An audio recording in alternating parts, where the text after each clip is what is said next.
우리는 지금 계속해서 천국의 비유에 대한 말씀을 듣고 있습니다. 세 번째 시간으로 이제 오늘은 하나님 나라 겨자씨와 누룩의 비유 말씀입니다.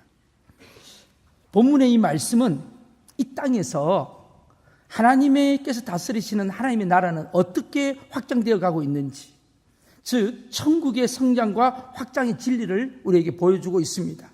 쉽게 말씀드리면 이 겨자씨와 누룩의 비유로 일컬어지는 교훈이 오늘 본문에 기록이 되어 있습니다. 이 겨자씨 비유와 누룩의 비유는 두 가지가 비슷하면서도 약간 좀 다른 점이 있어요.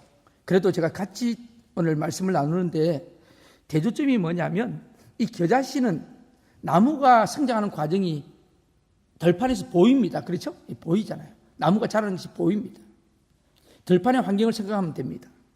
그런데 누룩은 번져가는 모습을 통해서 집안의 광경이 묘사가 됩니다.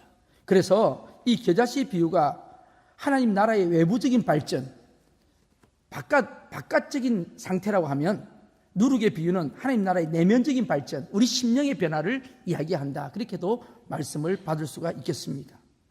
그래서 이 두 비유의 공통점은 예수 그리스도를 구주와 주님으로 고백하고 주의 말씀 앞에 순종하는 사람들에게 하나님께서 어떻게 하나님의 통치를 행하시고, 또 그래서 하나님의 백성들을 통해서 어떻게 이 땅에 하나님의 나라가 성장하고 있는지를 우리에게 보여주고 있습니다. 자, 우리가 오늘 첫 번째로 깨달을 수 있는 것은 하나님의 나라는 작은 것에서부터 출발한다는 거예요. 작은 것에서부터. 우리 31절 말씀 우리 같이 한번 오늘 같이 보겠습니다. 또 비유를 들어 이르시되 천국은 마치 사람이 자기 밭에 갖다 심은 겨자씨 한 알 같으니. 이 겨자씨가요, 이런 보신 분이 있는지 모르겠지만 이 겨자씨는 유대인들이 가장 작은 것을 나타낼 때 언제나 하는 말이 겨자씨만큼 작다는 표현을 시작할 정도로 이게 작은 것을 표현할 때 쓰는 용어입니다. 씨앗 중에서도 가장 작은 씨앗인지는 제가 잘 모르겠지만 하여튼 씨앗이 거의 작아요. 잘 안 보여요. 어떤 목사님이 성지순례를 갔는데 교인들한테 선물을 뭐를 줄까 하다가 이 겨자씨를 선물을 주기로 결정을 했어요.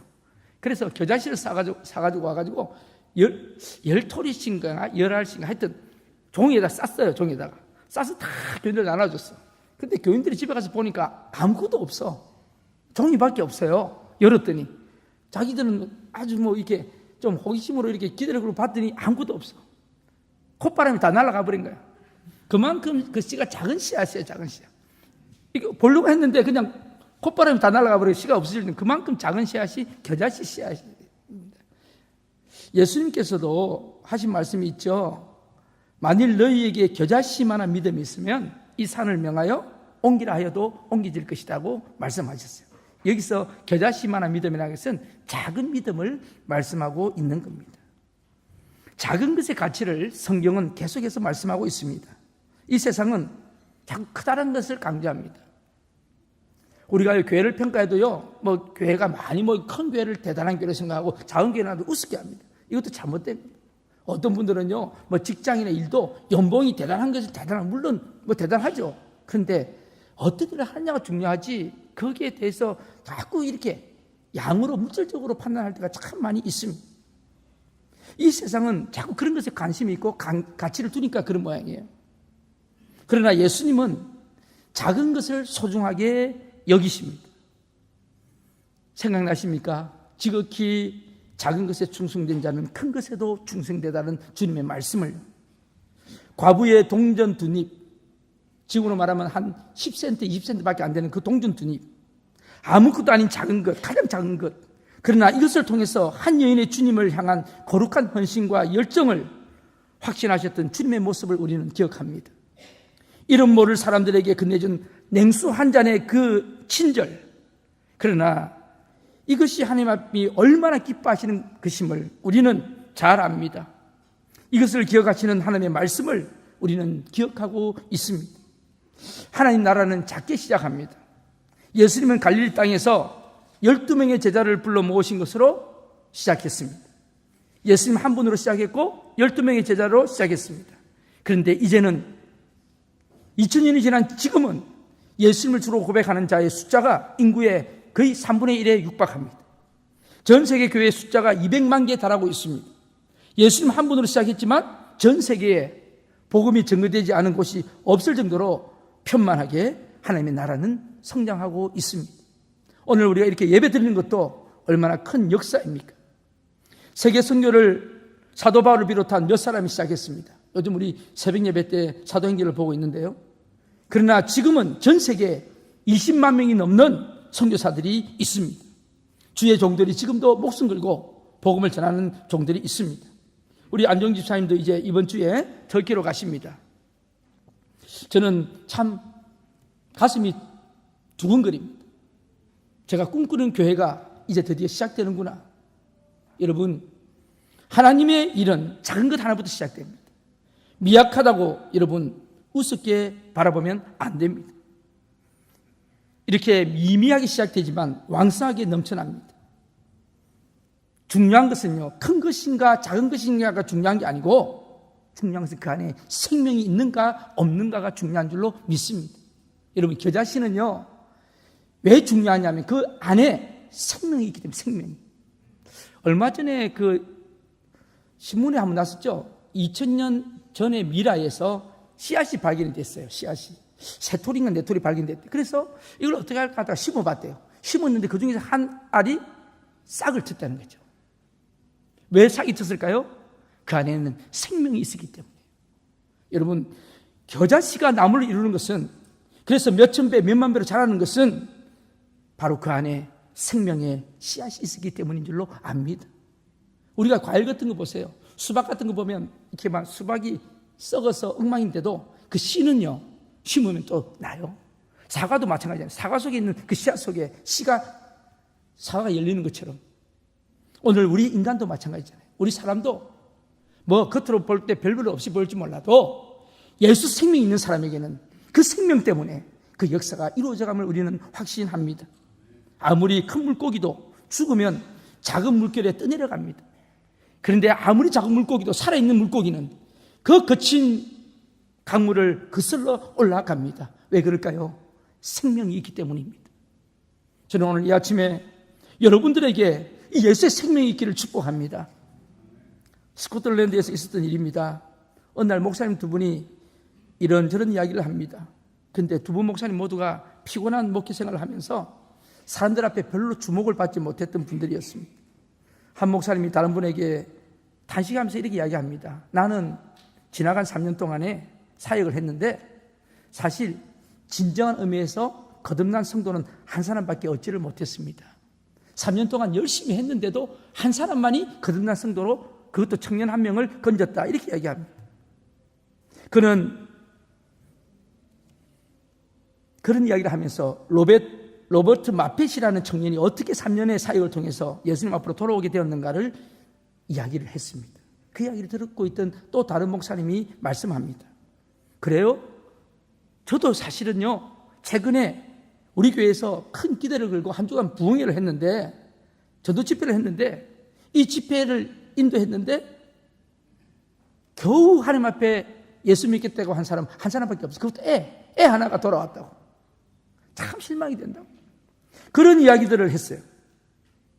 그런데 이 두 목사님은 실망하는 듯한 경험을 나누었습니다. 그런데 수년 후에 시간이 지나고 나니 놀라운 사건이 일어났습니다. 이 한 목사님을 통해서 3년 만에 얻었던 이 한 명의 결신자 로버트 마펫이라고 하는 이 청년은 바로 아프리카 선교의 기초적인 틀을 마련한 선교사가 되었고요. 그리고 일주일간 부흥 집회를 통해서 겨우 예수 믿는 결신자 한 명을 했다고 했는 그 결신자 한 명은 아프리카 대륙에 예수 그리스도의 복음의 불을 지른 위대한 하나님의 선교사 리빙스턴이었던 것입니다. 여러분, 한 사람의 가치는 얼마나 소중합니까? 이 하나를 통해서 우리는 엄청난 사건이 시작되는 것을 종종 봅니다. 한 사람, 예수 그리스도를 통하여 의와 성령으로 우리에게 찾아오지 않으셨습니까? 성령은 결코 하나의 가치, 그리고 작은 것을 작다고 말씀하지 않고 있습니다. 하나님의 나라의 위대한 역사는, 복음의 위대한 역사는 대단히 거창하게 시작되지 않음을 우리는 압니다. 가장 작은 어떤 사람에게서, 가장 작은 어떤 사도를 통해서 가장 놀라운 일이 시작됨을 우리는 알아야 합니다. 오늘 우리 교회에서 제가 사역을 하면서 깨닫는 것은, 제가 유심히 보는 사람들이 있어요. 뭐를 하나 맡겨주면 최선을 다해 사는 사람, 핑계대지 않고 변명하지 않고 그걸 가지고 끝까지 하는 사람, 여러분 그 사람은 하나님이 쓰십니다. 뭔가 거창한 거 아니에요. 정말 인간적으로 볼 때 별볼일 없는 거예요. 그런데도 그것을 열심히 합니다. 하나님이 나라가 확장되고 있음을 우리는 봅니다. 그런데 할 때마다 펑크내고 주도 펑크내고 하나님이 그 다음 맡기지를 아니하십니다. 오늘 이 교훈을 통해서 깨닫는 두 번째 비유를 통해서 깨닫는 것은, 이 겨자씨는 자라서 나무가 됩니다. 지금도 이스라엘 게네사렛 호수 근처에 가면 이 겨자씨가 자라서 나무가 되어 있는 게 있어요. 4m까지 자랍니다. 거기에는 많은 새들이 깃들어서 있습니다. 천국은 지극히 작은 것에서 시작되지만 그 끝은 아무도 상상할 수 없다는 것입니다. 에스겔서 31장 6절은 이 모습을 이렇게 표현하고 있습니다. 우리 같이 한번 에스겔서 31장 6절 말씀을 함께 같이 보도록 하겠습니다. 같이 읽겠습니다. 공중의 모든 새가 그 큰 가지에 깃들이며 들의 모든 짐승이 그 가는 가지 밑에 새끼를 낳으며 모든 큰 나라가 그 그늘 아래에 거주하였느니라. 아멘. 이것은 하나님의 나라가 지극히 작게 시작되었지만 결국 모든 열방이 모여 될 수 있는 나라를 이룬다는 것을 환상으로 보여주고 있는 겁니다. 동시에 이것은 하나님 나라의 상징인 교회가 지극히 작게 시작되었지만 나중에는 전 세계에 충만하게 퍼지는 그 환상을 오늘 말씀을 통해서 우리에게 보여주고 있는 것입니다. 이 겨자씨와 누룩의 교훈 속에 담겨 있는 이 이야기는 바로 예수님의 이야기입니다. 예수님이 어떻게 시작하셨어요? 예수님이 탄생하시던 날 대대적으로 이렇게 보도가 되었나요? 그렇지 않으면 왕궁에서 태어나서 큰 잔치가 일어났나요? 예수님은요, 만왕의 왕이신 하나님의 아들이신 예수님은 정말 보잘것없는 그 더럽고 추한 마구간에서 시작됐어요. 그것도 조그만 도시, 이름도 없는 도시, 바로 그 조그만 도시에서 예수님은 베들레헴이라는 곳에서 시작되었습니다. 거기 어디서 자라나셨습니까? 대도시에서 자라나셨습니까? 어떻게 저런 곳에서 저런 사람이 날 수 있냐 할 정도로 그 나사렛이라는 동네는 아주 시골 어촌이었어요. 어떻게 그런 곳에서 인물이 날 수 있겠냐 할 정도로 멸시받는 곳이었어요. 그곳에서 주님은 자라나셨습니다. 성경은 이런 분을 이렇게 이야기합니다. 이사야 선지자가 예언하기를 그는 자라나기를 연한 순 같고 마른 땅에서 나온 줄기 같아서 고운 모양도 없고 풍채도 없은즉 우리의 보기에 흠모할 만한 아름다운 것이 없다. 그렇게 이야기합니다. 이것이 예수님의 시작이었습니다. 그런데 지금 이 예수님은 이 땅에서 어떤 위치를 차지하고 있습니까? 여러분, 이 땅에 씌어진 모든 책들의 절반 이상은 다 예수님하고 관련되어 있는 책들입니다. 이 땅에서 작곡된 모든 음악, 미술, 예술 작품들 가운데 절반 이상은 다 예수님과 관련되어 있는 겁니다. 이 땅에서 행해지는 모든 문화, 모든 언어, 모든 철학들은 기독교를 빼고는 생각할 수 없을 정도로 위대한 영향을 끼친 분이 바로 예수 그리스도이지 않습니까? 그것뿐입니까? 바로 이 12제자를 통해서 70제자가 되고 70제자를 통해서 초대교회 120명의 성도가 되고 3,000명이 되고 5,000명이 되고 나아가서는 그 거대한 로마 제국이 바로 그리스도 복음 앞에 무릎을 꿇는 역사가 일어나지 아니했습니다. 그런데 여러분, 제가 지금 이야기를 하니까 자꾸 역사적으로만 생각하고 남의 이야기처럼 생각하는데요, 제가 오늘 드리고 싶은 말씀은 오늘 이것이 저와 여러분의 이야기가 될 수 있다는 걸 아십니까? 성경 이야기가 아니고요, 오늘 저와 여러분의 이야기가 될 수 있다는 것을 아셔야 합니다. 내가 무엇을 할 수 있다는 겁니까? 우리는 무엇을 할 수 있다는 말입니까? 우리는 얼마나 연약한 사람들입니까? 우리는 얼마나 보잘것없는 사람들입니까? 그러나 여러분 아십니까? 나같이 보잘것없고 연약하고 미약한 가장 작은 것 하나, 그러나 이 하나를 하나님은 기대하는 눈동자로 오늘 바라보고 계신다는 사실을 여러분 아십니까? 하나님은 오늘 이 연약한 저와 여러분을 통하여 이 땅에 위대한 하나님의 나라를 이루어 가시기를 원하십니다. 그래서 오늘 하나님은요, 연약한 우리에게 하나님의 거룩한 꿈, 하나님의 위대한 역사의 소리를 오늘 우리에게 하고 계시는 겁니다. 여러분 잘 들으시기를 바랍니다. 오늘 이 말씀이 다른 사람 이야기가 아니고 오늘 나에게 주시는 하나님의 말씀인 것을 깨달을 수 있기를 바랍니다. 오늘 이 비유 중에 두 번째는 누룩의 비유입니다. 여러분 겨자씨는요 외형적인 하나님 나라라 그랬죠? 근데 이 누룩은 내면적으로 발전이 되어 가는 겁니다. 밀가루에 누룩이 들어가면 그게 부품이다.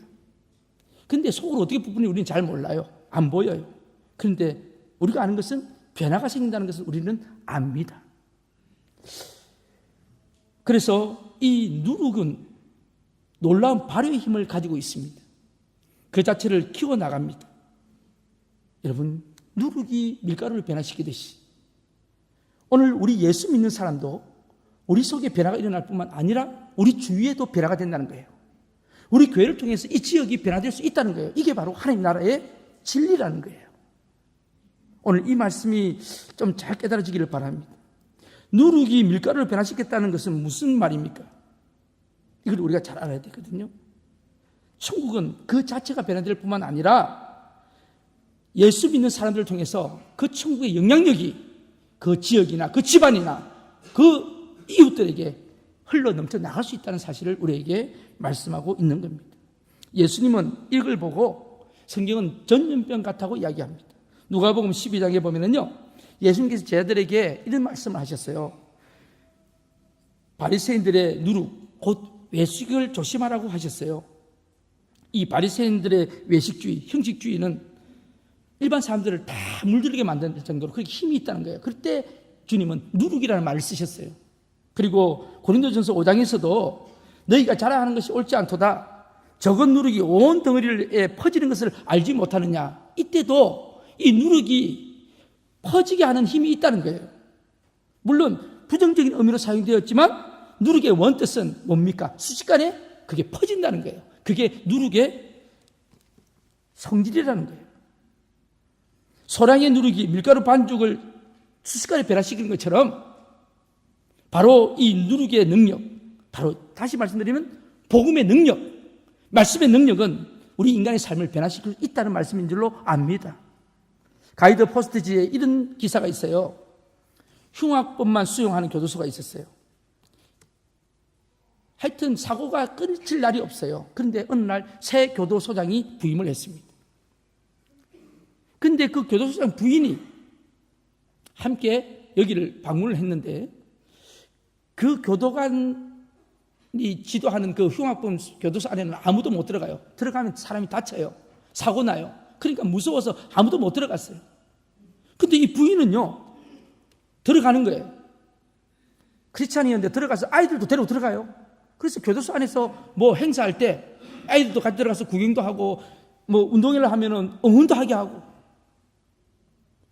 그리고 이 사람들이 이렇게 귀가 들리지 않는 교도소 그 재소자들에게는 수화도 가르쳐주고 여러 가지 일들을 합니다. 그러니까 이 교도소가 점점 그 재소자들이 변화가 되기 시작합니다. 그런 어느 날 이 교도소장 부인이 교통사고로 하늘나라로 가게 돼요. 목숨을 잃게 돼요. 장례식 날 교도소장은 장례식을 위해서 자기 부인 장례하기 위해서 간수한테 이 교도소를 맡기고 교도소장은 자기 부인의 장례식장에 갑니다. 아마 그 화가 나는 날이었던 것 같아요. 그런데 그날 아침에 모든 흉악범 재수자들이 일렬로 서서 정문 앞에 다 쓴 거예요. 전부 다. 이 간수가 얼마나 놀랐겠어요. 재수자들이 쫙 일렬로 서놓으니까 이게 무슨 일이 벌어질 줄 알고 깜짝 놀라서 갔더니 얼굴을 자세히 봤더니 처음부터 얼굴에 눈에 벌겋게 충혈이 돼 있어요. 눈물을 흘렸던 자국이 팍 있는 거예요. 그러면서 이야기합니다. 오늘 저희들이 장례식장 가겠다고. 그랬더니 이 간수가 그 얼굴을 보면서 결심을 합니다. 규정을 어기고 이 간수가 문을 열어줍니다. 여러분, 이거는 잘못되면 큰일이잖아요. 그 흉악분들이 늘 탈옥을 시도했던 사람들인데 그게 거리가 3km입니다. 그 부인을 하는 장례식장하고 교도소 거리가 3km예요. 3km를 그 사람들 보내줘요. 이것도 묵지도 않고. 그러면 중간에 무슨 일이 있을지 모르잖아요. 그런데 그 얼굴을 보고 간수가 그냥 보내줍니다.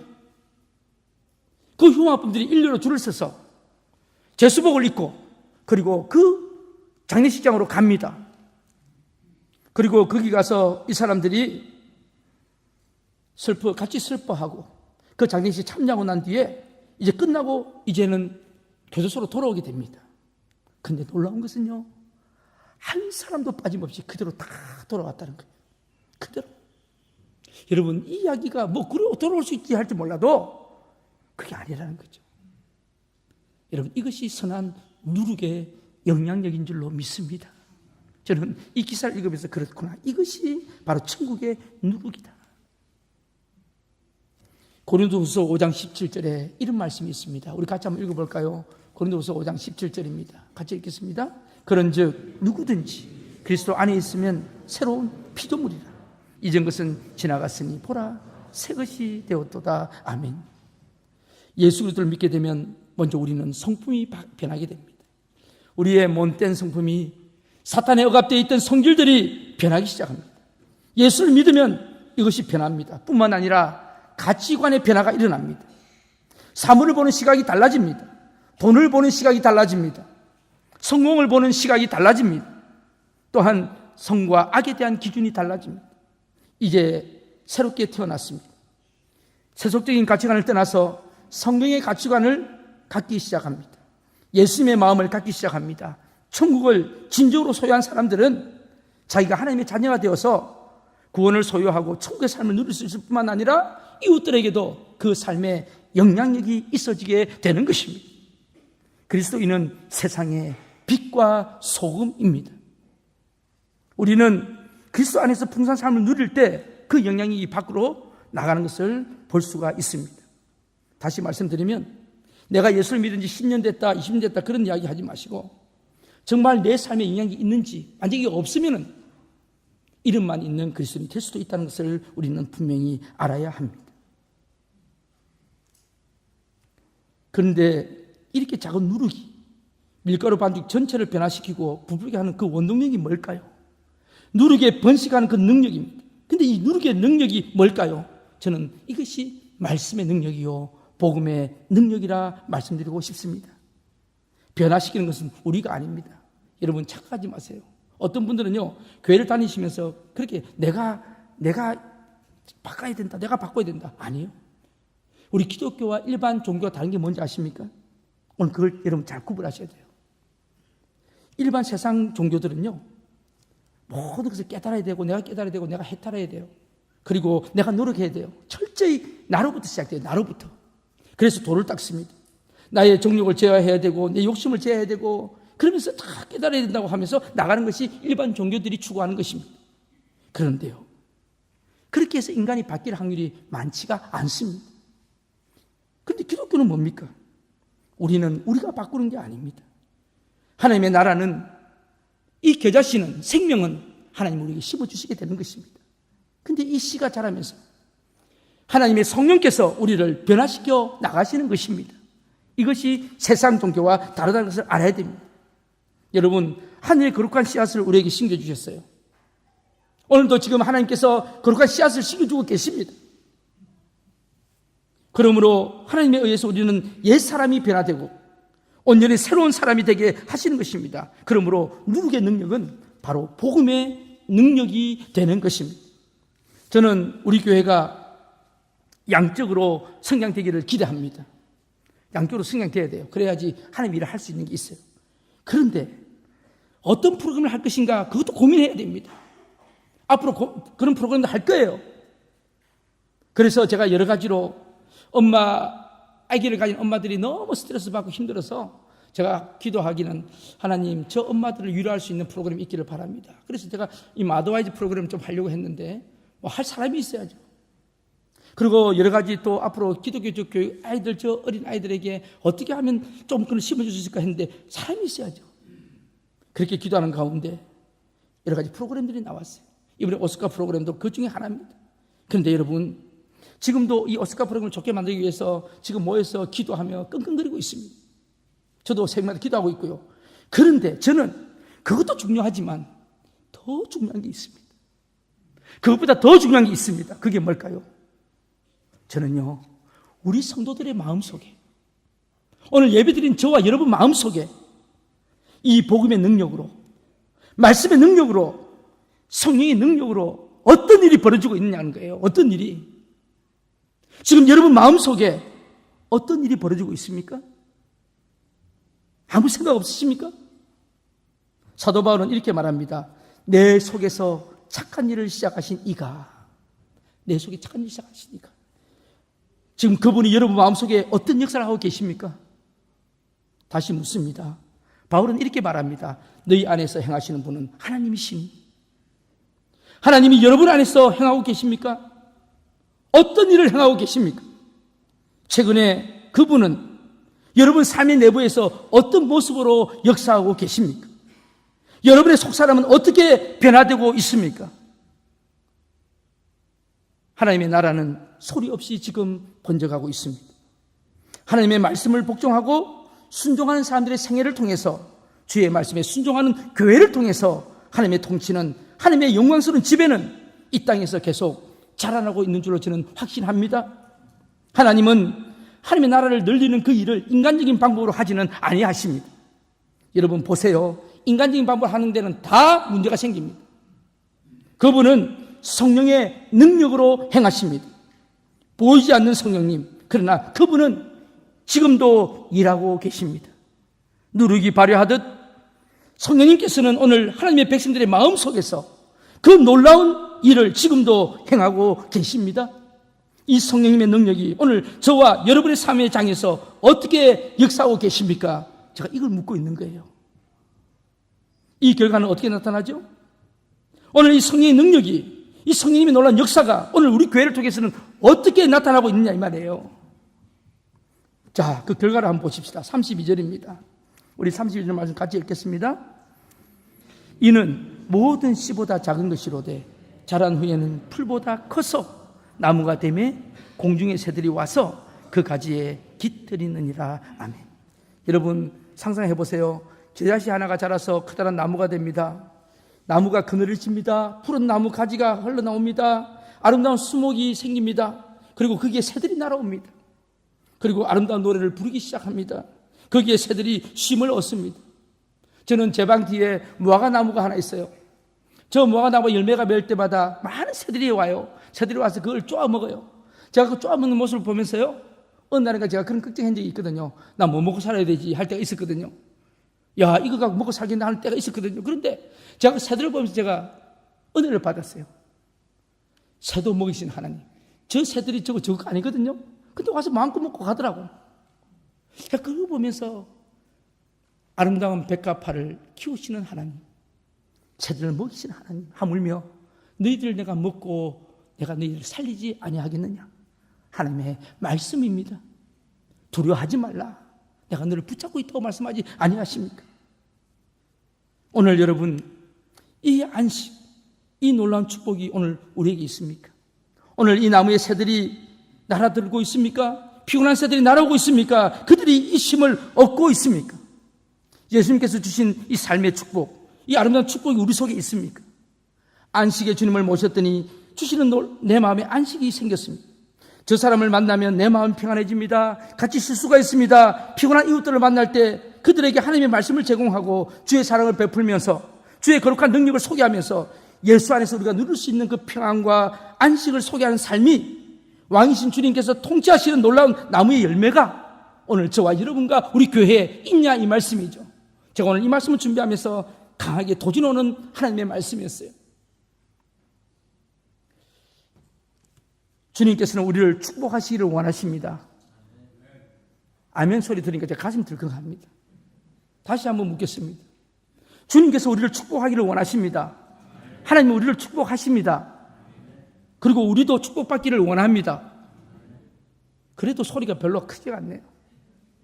아멘 하시는 분 받으세요. 그러나 묻습니다. 왜 무엇 때문에 축복받기를 원하십니까? 왜? 무엇 때문에요? 무엇 때문에 축복받기를 원하세요?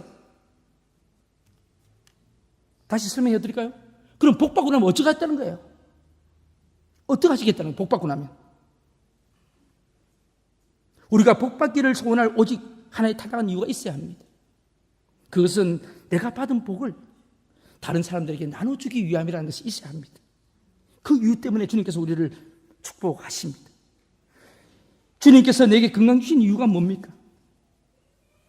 주님께서 나에게 아직도 삶을 살 수 있는 이유를 주신 게 뭡니까? 오늘 저와 여러분에게 아직까지도 생명을 주신 이유가 뭘까요? 내가 남에게 축복이 되게 하신 이유도 내가 남에게 축복이 되게 하기 위해서입니다. 내가 주신 그 사랑을 나누라고, 내게 주신 그 기쁨을 나누라고, 피곤한 이웃들에게 내게 주신 그 안식을 나누라고 하나님께서 우리를 축복하시고 지금도 우리를 인도하고 계십니다. 그런데 우리는 얼마나 이기적인지 모릅니다. 자기 거 딱 채우고 나면 끝이에요. 남 상관없어요. 우리는 우리 교회가 복받기를 원합니다. 아무도 아멘 안 하시네 봐. 자기 일 아니니까. 우리는 우리 교회가 복받기를 원합니다. 왜 원합니까? 왜 원합니까? 그저 우리 교회만 잘 되기를 위해습니까? 우리 교회 이름 나기 위해습니까? 그것이 우리 교회가 잘 되기를 원하는 유일한 이유입니까? 어떤 분들이 와서 그래요. 목사님 오시고 난 뒤에 우리 교회가 잘 된다는 소문이 있다고. 그게 립서비스인지 모르겠지만 하여튼 제가 듣기 싫지는 않아요. 근데 그것 때문에 교회가 붕괴해야 되냐고요? 그것 때문에. 아니잖아요. 교회가 자기가 살기 위해서 교회가 잘 돼야 됩니까? 교회가 잘 되면 자기도 잘 살 때 있어요. 여러분 이 우선순위를 잘 아셔야 됩니다. 그러면 왜 우리 교회가 잘 돼야 됩니까? 왜 복받아야 됩니까? 우리 주변의 사람들에게, 우리 이웃들에게 더 많은 우리의 공동체, 한 걸음 더 나아가서 우리 사회 속에 축복된 존재가 되기 위해서 우리는 축복을 소원하고 있어야 할 줄로 압니다. 묻습니다.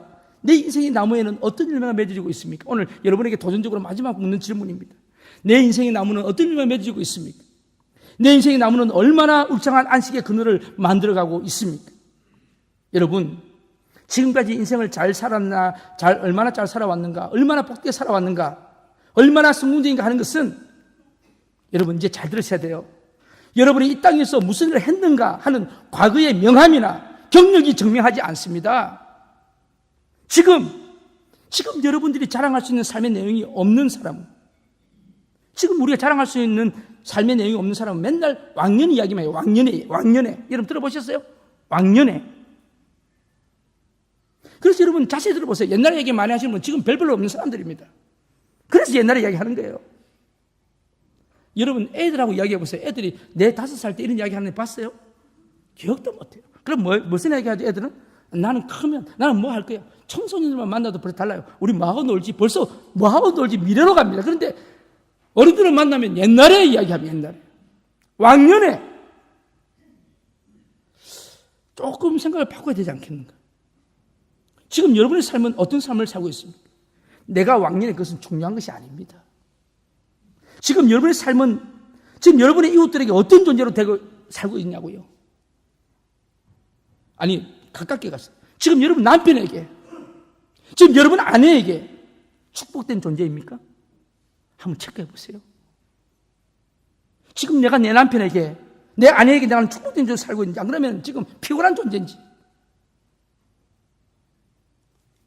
그들에게 안식의 그늘을 제공하고 계십니까? 내 주변에 사람들이 찾아와서 깃들고 싶어하는 안식의 그늘이 여러분 우리 삶 속에 있는지요? 오늘 우리 이웃들에게, 자손들에게, 젊은이들에게 나눠주실 열매가 있습니까? 은과 금은 내게 없어도 내가 체험한 예수님에 대한 아름다운 이야기를 나눌 수 있는 예수님에 대한 경험과 예수님에 대한 사랑과 예수님에 대한 이 축복을 이웃들에게 나눠줄 수가 있겠습니까? 여러분에게 도전적으로 묻는 질문입니다. 이제 눈을 감고 한번 그림을 그려보세요. 보잘것없는 씨앗 하나가, 이제 씨앗 같은 열매 하나가 이제 땅에 떨어졌어요. 이제 태어났어요. 누굽니까? 나입니다. 내가 이제 그 겨자씨 하나 같은 씨앗으로 태어났어요. 첫 울음을 울면서 이 땅에 태어났던 그 순간, 엄마의 품에서 시작되었던 그 작은 시작을 한번 생각해 보시기를 바랍니다. 그리고 이제는 나는 인생을 살았습니다. 10년도 살고 20년도 살고 30년도 살고 40년 살고 50년 살고 60 살고 70 살았어요. 80 살았어요. 이제 어떤 인생의 나무가 되었습니다. 많은 시간이 흘렀어요. 내 나무는 어떤 열매를 맺었습니까? 뿌리 깊은 나무, 흔들리지 않는 나무, 푸르고 울창한 나무, 그들이 있는 나무, 이 아름다운 열매를 이웃에게 나누며 부르며 아름다운 그들을 선물하면서 내가 살아온 인생의 풍성한 체험과 나를 다스려 주신 예수님에 대한 놀라운 사연을 이웃들에게 남길 수가 있겠습니까? 그렇지 않으면 지금 나는 지탱하지 못해서 뿌리가 없어서 흔들거리고, 우리 주변 사람들이 여러분을 보고 어떻게 말합니까? 찾아오고 싶어 하십니까? 아니면 거북해서 피하고 싶어 하십니까? 어떤 나무이세요? 한번 여러분에게 묻고 싶습니다. 나 저 사람 오늘 안 봤으면 좋겠어. 오늘 저 사람 안 보는 게 내 기도 제목이야. 얼마나 안타까운 일입니까? 얼마나 안타까운 이야기입니까? 많고 많은 교회 중에서 저 교회를 가면 내가 힘을 얻어, 저 교회 가면 내가 소망이 생겨, 저 교회 가면 내가 참 평안을 얻어, 그런 교회가 되고 싶으십니까? 안 그러면 저 교회만 가면 시끄러워서 내가 정신이 없어, 그렇게 되고 싶습니다.